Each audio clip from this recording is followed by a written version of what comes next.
Hi, this is Gary Goodwin, founder of The Stuck Creative, and welcome. This is the place to come for tips, tools, and techniques for getting unstuck, getting things going, and getting things done. If you've ever studied Eastern religions, you probably have bumped into the Zen master story, about his teacup. The story goes like this. One day, a noted professor, comes to visit the Zen master. He's very excited. He's looking forward to that. When the professor gets there, the professor just goes on and on and on about everything that the professor knows. In that on and on and onness, the Zen master quietly asks, "Would you care for a cup of tea?" The professor takes a brief break in talking and says, "Yes, please, I'll take a cup." So the professor, off he goes again about the factoids that he knows about Zen and all the approaches.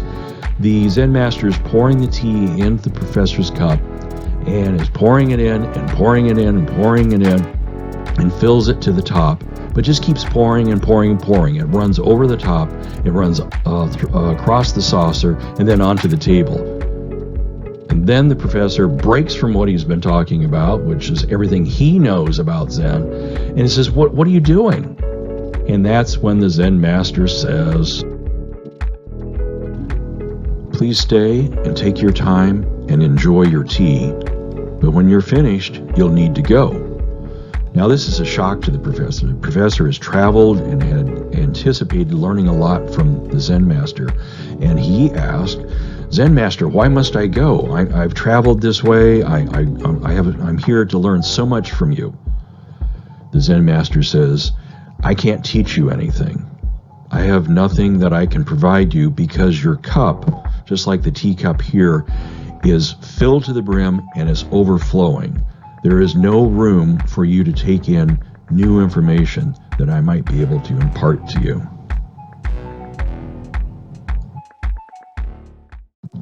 I've never heard the end of the story, if the professor stuck around or left in embarrassment or didn't understand what the Zen master was saying. But I do know that we have our own cup problem. Our cup is filled not with tea, and here I show it as coffee, but it's filled with a lot of the rules and the requirements, the shoulds, the must, and standards, rules, all that we've heard before, we've accepted, and we've taken them in. Our cup is pretty full. We've filled our cup over time, over training, over watching others, over assumptions we have about three major areas, which I'll get to in a moment. And we hang on to those. And that might not be a big problem if we knew and kept track of what all the rules were. But unfortunately, we pick them up, so throw them in, jam them into the cup, and they become unconscious. They're there, they're below the surface, they're guiding us, they're controlling us. We just don't see them. We're being controlled by the stuff that's in our unconscious, totally invisible to us. So not only are they unconscious, the obstacles, the damage that it produces for us is that it's used to make crucial decisions. All these rules in the unconscious is used to make a major decision. When we're thinking about doing something, or we have an opportunity, or we're thinking about picking up something and restarting, or whatever it is, we go within and look for an answer, a gut level answer to, should we go forward? Shouldn't we do that? Can we do this project? Why not do this project? And we get from our interior, from our gut level, this sort of feeling, no, I don't think so. This is not the right time. I'm not prepared. I don't think I can do that. Maybe I should, but I'm not going to do that. The reason we get that about 99% of the time is we've got this jumbled mess of standards and rules. And certainly what we're thinking about is going to cross one of those rules or standards or half a dozen or whatever it is. And we're going to get back, no, don't do it. You're breaking a rule. You're breaking a standard. Don't do it. You're breaking assumptions. Don't go forward. I've identified three major areas around which we have rules, assumptions, regulations that we've picked up, that we hang on to, that's jammed into our coffee cup. Okay, now back to the coffee cup itself. Let's look at what's filling it. The first one we have it filled with are creative requirements. That is what we've seen other people or what we've done ourselves, that we need such and such equipment, we need such and such place, we need such and such amount of time, we need such and such tools, we need this, we need that. All of it makes sense if it's done at the right time, if it's done in the right proportion. But starting out and restarting and getting going, we really need less. Less is more.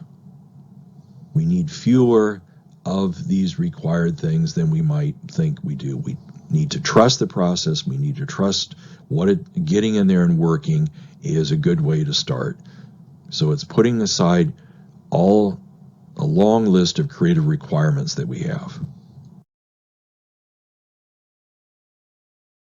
We've learned over a lifetime of work, all sorts of work, school work, maybe our day job work, other ways, and then our own creative work.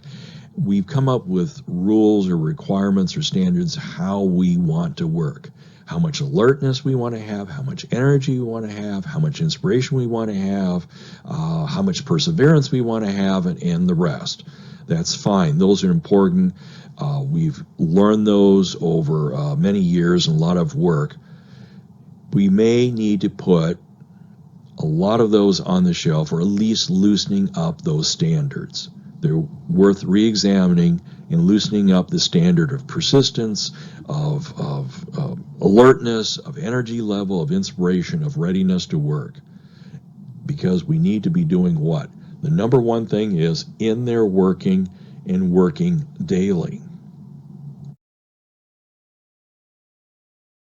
If those first two were not enough to really jam up our cup, another one that we don't really suspect but is absolutely true, really has a lot of power, is rules around our household.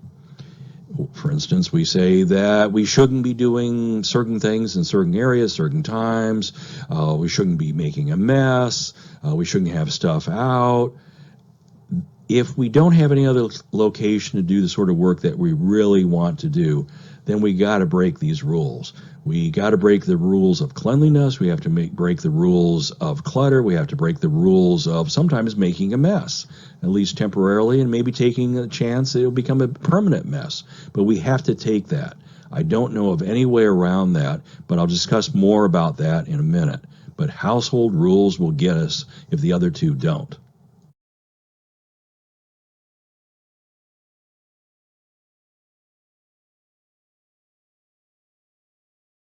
We start off with a quick look at some of the assumptions and standards we have around how we work. The first one is, how much time do we need to work to make it worth our time?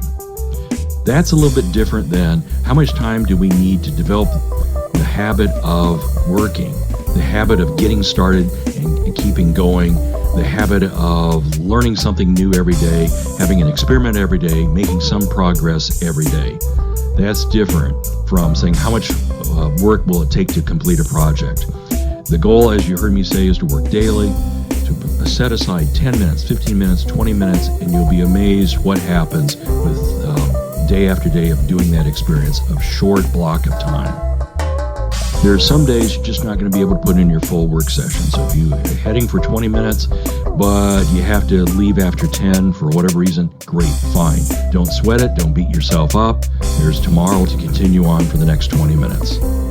It's also okay to be late, to show up late for your own work session. Don't sweat it. Don't beat yourself up. Just keep moving forward. Do what you can that day, and then pick it up again tomorrow. If you're just getting started and there's been a long break since you last were working on a regular basis, I strongly suggest starting off with very simple tools. Instead of a professional set of 24 paints, you start off with 12 student paints. It's simple, it's fast, and it keeps us working at the basics, climbing one step at a time in our knowledge and in our tools and in our strength. Almost the same as the last one. Use simple tools here. Use what you have. If it's old style, if it's worn out, if it's barely hanging together, at least you've got it. Pull it out. You can always upgrade it later. Use it. Use it now, today, rather than a week from now, or a month from now, or 6 months from now when you get better equipment. Use what you have now. Press it into service so that you can be pressed into service. It's okay you have permission, it's okay to spend a majority of your time experimenting. Not working on the project, not progressing on the project, but experimenting. It all pays off. It's just like it's okay to experiment a lot, it's also okay to wander. To stay in your work session and wander around because there's discoveries to be found. Similar to wandering and experimenting, and maybe it's all the same, it's okay to play. Just say, well, I don't know what's going to happen here. I'm just going to have fun. Great, fantastic. It's okay to do very little. In fact, it'll be necessity if we're working in a 20-minute block or 15-minute block, even 30 minutes. We won't be able to get much done within that time, and that's okay, that's fine. We're making steady progress, we're getting stronger. Don't be overly ambitious. Don't have a roadblock of being overly ambitious, focusing too far out rather than working on what's right in front of you. Don't beat yourself up by getting a little bit done. That is great. That's wonderful progress. Speaking of pushing, there is that inner pusher that most of us have to work fast, to work well fast, and go, go, go, go. But it's okay to work slowly.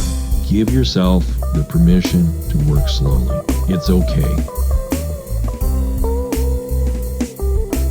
The next few are around your home, where you work, and about the self-imposed rules, shoulds, must, requirements that we have about where we live. First of all, it's okay to make a mess. It's okay to drag out your working materials and the project you're working on, and leaving it out will add to clutter, but it's important work. It's the sort of work that you love, and to heck about worrying about clutter. Don't beat yourself up. It's okay to mix uses. What I mean by that is an easel can be in the kitchen. Your writing station can be a corner of the dining room table. You can mix things that normally are not found in most dining rooms, most kitchens, most bedrooms, that sort of thing. Grab the space you can find and use it, and to heck with the official uses of those spaces. Now I'm going to turn to more inner qualities. Inner qualities that we feel as though we should have every day, but we're not robots. We're not going to be on top of things every day. We're not going to be energized every day. We're not going to be motivated every day.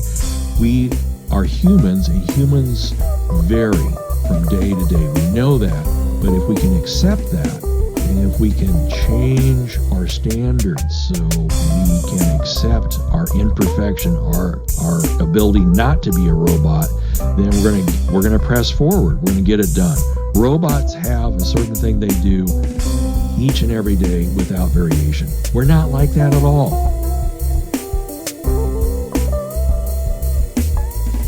Since we're not going to be a robot, the next few are loosening up our assumptions about how we might be working. First of all, it's okay to work when you're half awake. Do what you can do. If you're fatigued, do what you can do. Don't worry about it. Don't beat yourself up. It's also okay to work when we're not inspired. And it's okay to work when we don't know what we're going to do next. It's a total mystery to us. We're going to stay there and see what happens. It's okay to feel disconnected, meaning that, what is this? Why am I here? Where did I leave off? I don't know. Everything else is going on in my life. I don't even feel this anymore. That's fine. Show up, experiment, play, work, see what happens. This is similar to it's okay to work while we're uninspired. Sometimes we're very disconnected, especially if the project has been pushed off to the side and we're coming back to it and say, well, what is this? I don't even recognize it. It's okay to work under those circumstances and keep moving forward until things start to click.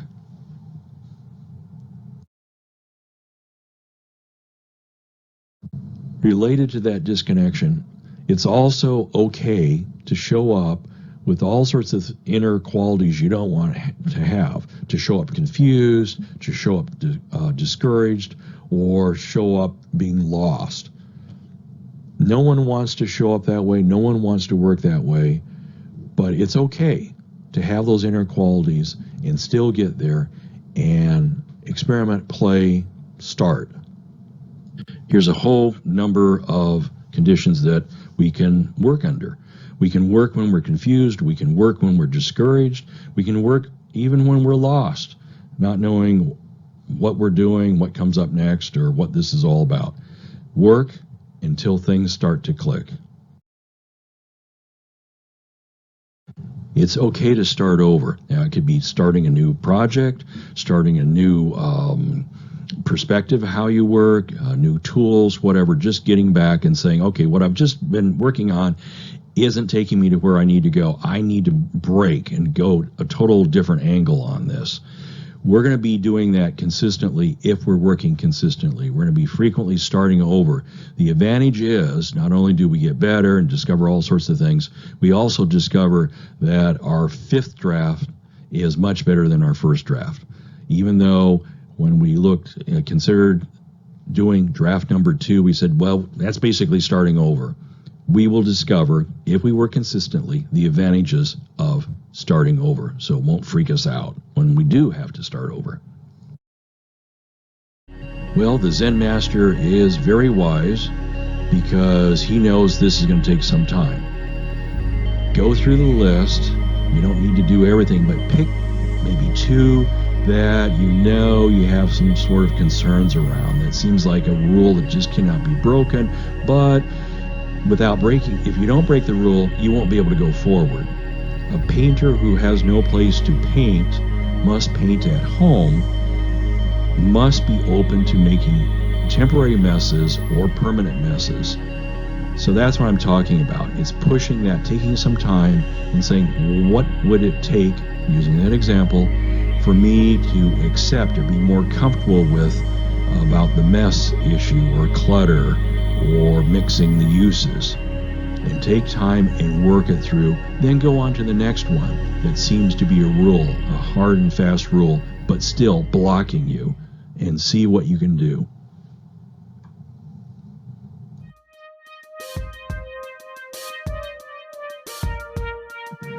Okay, that's it for today. Thank you for being here. This is Gary Goodwin, founder of The Stuck Creative, and I will see you later.